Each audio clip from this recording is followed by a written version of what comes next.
Olá, caríssimo telespectador da Rede Século XXI. Estamos começando o segundo e último bloco desse nosso encontro semanal. Você está sintonizado na Rede Século XXI, programa Luz da Vida. No primeiro bloco, fizemos uma longa introdução, lançamos o nosso olhar na pessoa de nosso Senhor Jesus Cristo, despido.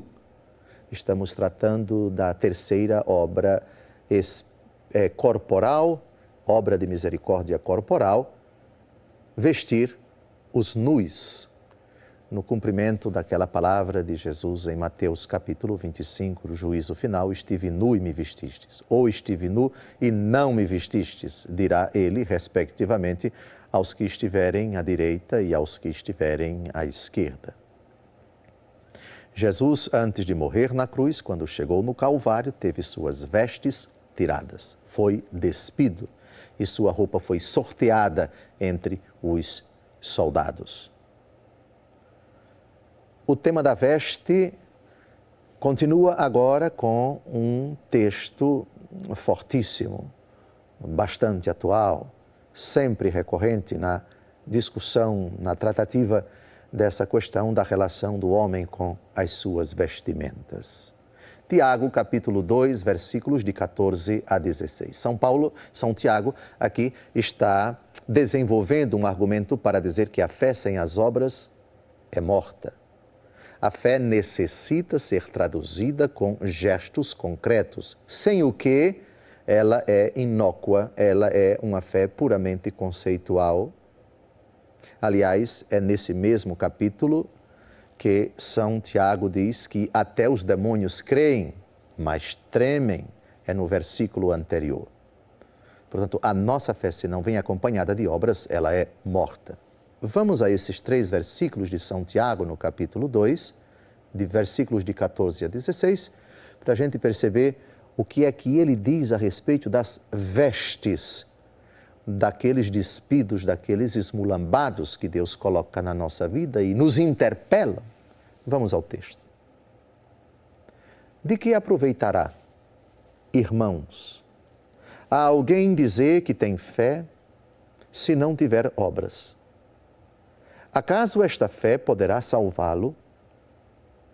Se a um irmão ou a uma irmã faltarem roupas e o alimento cotidiano, se algum de vós lhes disser, ide em paz, aquecei-vos e fartai-vos, mas não lhes der o necessário para o corpo, de que lhes aproveitará?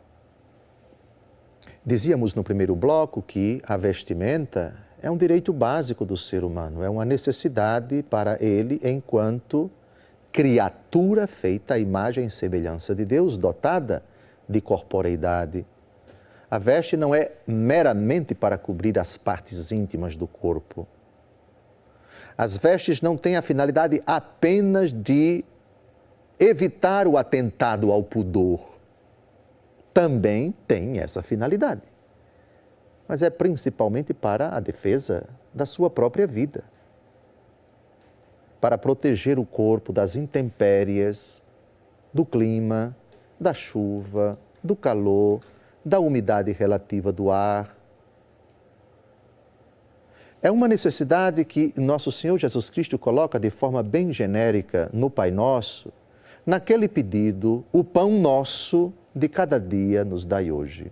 Já comentamos aqui que essa expressão, pão nosso, deve ser entendida num sentido muito mais amplo do que o alimento material, dar de comer a quem tem fome, porque engloba todas as necessidades do homem enquanto dotado de matéria e de espírito, de corpo e de alma.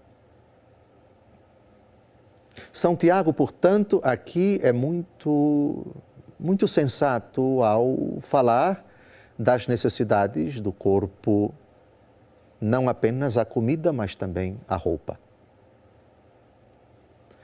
Mas me permitam agora abrir o leque dessa discussão sobre a roupa e falar de um aspecto muito importante que deve nos tocar a nós para cumprir a ordem do Senhor. Tive estive nu e me vestiste.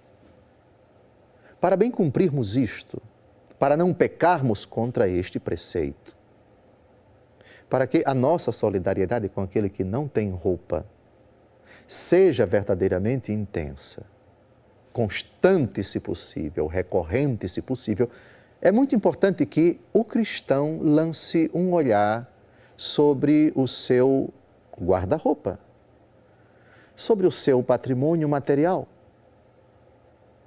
sobre suas próprias vestes. Sim, porque esse critério também será levado em conta. E vou provar isto com um texto de São Tiago, capítulo 5, versículos de 1 a 2. Podemos ser condenados ao inferno pela quantidade de roupas do nosso guarda-roupa, do nosso armário. A nossa coleção de chapéus, a nossa coleção de cuecas, a nossa coleção de sapatos, a nossa coleção de camisas, a quantidade de roupa acumulada e que não é mais usada, por N motivos, que apodrecem, que mofam, lá no nosso quarto, no nosso closet. Vamos ao texto, porque esse argumento é extremamente importante. Não se pode falar de vestir os nus, ainda que vistamos, mas vestindo-os e conservando o supérfluo, uma quantidade exacerbada, assintosa, desnecessária, abundante de roupa, de sapato e de coisas afins dentro da nossa casa, isso pode clamar aos céus. Isso pode despertar da parte de Deus a sua ira. É São Tiago quem vai fazer aqui uma advertência severa. Algo que precisamos verdadeiramente ouvir, meditar e praticar. Tiago, capítulo 5, versículos de 1 a 2. Vós, ricos, chorai e gemei por causa das desgraças que sobre vós virão. Vossas riquezas apodreceram e vossas roupas foram comidas pela traça. Caríssimo telespectador, não existe nada mais grave e aterrorizador que isto para uma pessoa que se orgulha, que se ufana de ter um guarda-roupa bastante diversificado, uma coleção de roupas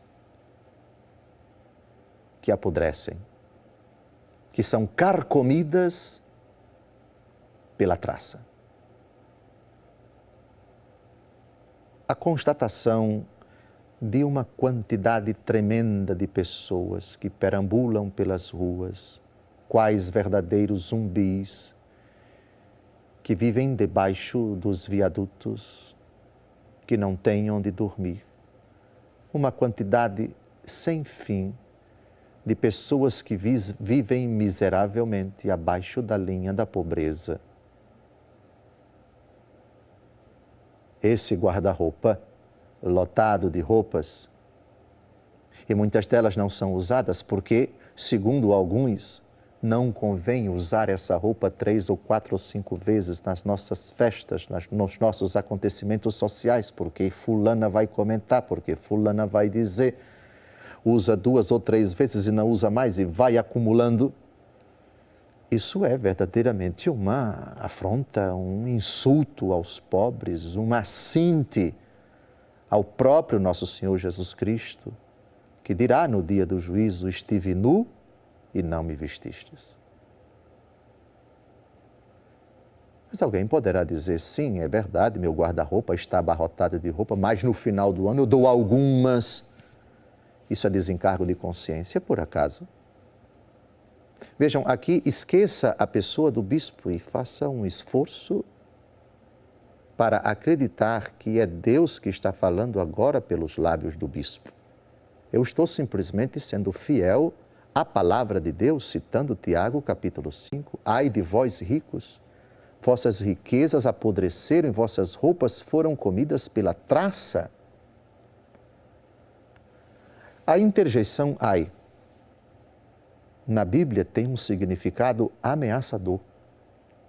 É uma interjeição na Bíblia, e a própria convivência humana comprova isto, sempre associada à dor e ao lamento. Ordinariamente ela é pronunciada no velório, pelas carpideiras. Aquelas mulheres contratadas para chorar no velório. Ai, meu Deus, ai, meu Deus, ai, meu Deus. É a interjeição de dor, de lamento, de angústia, de aflição, próprios de um velório. Quando a Bíblia diz ai, ela quer dizer tome cuidado. Isso tudo vai ser comido pela traça e você um dia vai se apresentar diante de Deus. Amados, nesse final de programa eu gostaria de exortar, primeiro parabenizar todas as iniciativas dos seres humanos, onde quer que eles se encontram, para aliviar a dor, a indigência, a angústia de uma pessoa que não tem roupa suficiente. E aqui eu parabenizo tantas pastorais de tantas paróquias e dioceses do Brasil e do mundo. Tantas pessoas de boa vontade, de diferentes concepções filosóficas, ideológicas, religiosas, preocupadas em distribuir roupas para impedir que uma pessoa no frio morra. Uma pessoa que morre de frio. Isso é um aviso tremendo do céu para nós. Mesmo que alguém diga, eu não sou rico, mas diante dessa indigência, diante da carência de roupas, diante da falta de roupa digna, limpa, asseada, honesta, suficiente para tantos irmãos nossos que não têm esse elemento básico para viver, seja o nosso guarda-roupa, seja aquela parte do nosso quarto reservada para as nossas roupas, sempre ocasião de reflexão. Ter apenas o suficiente para nos vestirmos dignamente e que o resto seja doado para quem não tem aquela roupa que nós temos em abundância. Senhor, no dia do juízo, Tu pronunciarás esta palavra. Estive nu para os eleitos e me vestistes. Para os que vão ser condenados, não me vestistes. Ajuda-nos, Senhor, a sermos solidários e a vestir aquele que não tem roupa. Amém.